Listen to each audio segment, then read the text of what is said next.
ಒಂದು ದೊಡ್ಡ ಹಸಿರು ಕಾಡಿತ್ತು. ಆ ಕಾಡಿನಲ್ಲಿ ಎತ್ತರದ ಮರಗಳು, ಹಕ್ಕಿಗಳ ಕಲರವ ಹರಿಯುವ ಸಣ್ಣ ನದಿ, ಎಲ್ಲವೂ ಶಾಂತವಾಗಿತ್ತು. ಆದರೆ ಆ ಕಾಡಿನ ಮಧ್ಯದಲ್ಲಿ ಒಂದು ವಿಚಿತ್ರವಾದ ಮರ ಇತ್ತು. ಅದನ್ನು ಎಲ್ಲರೂ ಮವನದ ಮರ ಎಂದು ಕರೆಯುತ್ತಿದ್ದರು. ಆ ಮರದ ಬಗ್ಗೆ ಒಂದು ಮಾತು ಪ್ರಸಿದ್ಧವಾಗಿತ್ತು. ಯಾರಾದರೂ ಆ ಮರದ ಕೆಳಗೆ ಕುಳಿತು ಮನಸ್ಸಿನಿಂದ ಏನು ಬೇಡಿಕೊಂಡರೂ ಆ ಮರ ಉತ್ತರ ಕೊಡುತ್ತದಂತೆ. ಆದರೆ ಉತ್ತರ ಶಬ್ದದಲ್ಲಿ ಎಲ್ಲ ಘಟನೆಗಳ ಮೂಲಕ.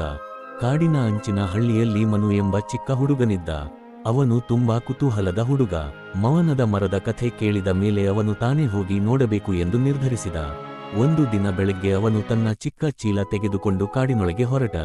ಹಕ್ಕಿಗಳು ಹಾರುತ್ತಾ, ಕೋಗಿಲೆ ಕೂಗುತ್ತಾ, ಕಾಡು ತುಂಬಾ ಸುಂದರವಾಗಿತ್ತು. ಆದರೆ ಒಳಗೆ ಹೋಗುತ್ತಾ ಹೋದಂತೆ ದಾರಿ ಗೊಂದಲವಾಗತೊಡಗಿತು. ಮನುಗೆ ಭಯವಾಯಿತು. ನಾನು ತಪ್ಪು ದಾರಿಗೆ ಬಂದೇನಾ ಎಂದು ಮನಸ್ಸಿನಲ್ಲಿ ಯೋಚಿಸಿದ.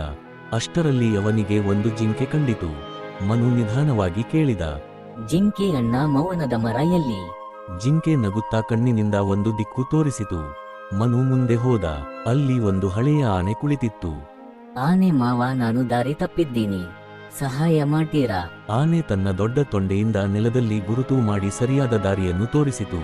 ಮನು ಮನಸ್ಸಿನಲ್ಲಿ ಯೋಚಿಸಿದ, ಕಾಡಿನಲ್ಲಿ ಎಲ್ಲರೂ ಮಾತಾಡಲ್ಲ, ಆದರೆ ಸಹಾಯ ಮಾಡ್ತಾರೆ.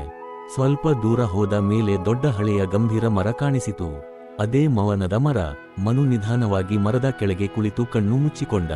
ಅವನ ಮನಸ್ಸಿನಲ್ಲಿ ಒಂದು ಬೇಡಿಕೆ, ನನಗೆ ಧೈರ್ಯ ಕೊಡು, ನಾನು ಜೀವನದಲ್ಲಿ ಭಯಪಡುವುದನ್ನು ಕಡಿಮೆ ಮಾಡಿಕೊಳ್ಳಬೇಕು. ಮರ ಮೌನವಾಗಿಯೇ ಇತ್ತು. ಯಾವುದೇ ಶಬ್ದ ಇಲ್ಲ. ಮನು ಸ್ವಲ್ಪ ನಿರಾಶನಾದ. ಏನೂ ಆಗಲಿಲ್ಲ ಅಲ್ವಾ ಎಂದು ಎದ್ದು ಹೊರಟ.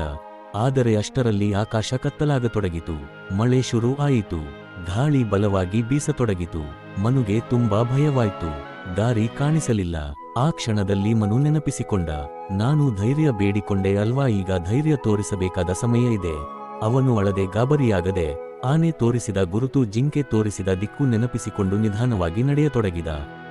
ಸ್ವಲ್ಪ ಹೊತ್ತಿನಲ್ಲಿ ಮಳೆ ಕಡಿಮೆಯಾಯಿತು. ದೂರದಲ್ಲಿ ತನ್ನ ಹಳ್ಳಿ ಕಾಣಿಸಿತು. ಮನು ಸುರಕ್ಷಿತವಾಗಿ ಮನೆ ತಲುಪಿದ. ಆ ದಿನದಿಂದ ಮನುಗೆ ಒಂದು ವಿಷಯ ಸ್ಪಷ್ಟವಾಯಿತು. ಮವನದ ಮರ ಮಾಯಾಜಾಲ ಮಾಡಲ್ಲ, ಅದು ನಮ್ಮೊಳಗಿನ ಶಕ್ತಿಯನ್ನು ಹೊರತೆಗೆಯುತ್ತದೆ. ನಿಜವಾದ ಶಕ್ತಿ ನಮ್ಮೊಳಗೆ ಇರುತ್ತದೆ. ಧೈರ್ಯ, ಸಹನೆ ಮತ್ತು ವಿಶ್ವಾಸ ಇದ್ದರೆ ಯಾವುದೇ ಕಷ್ಟವನ್ನು ದಾಟಬಹುದು.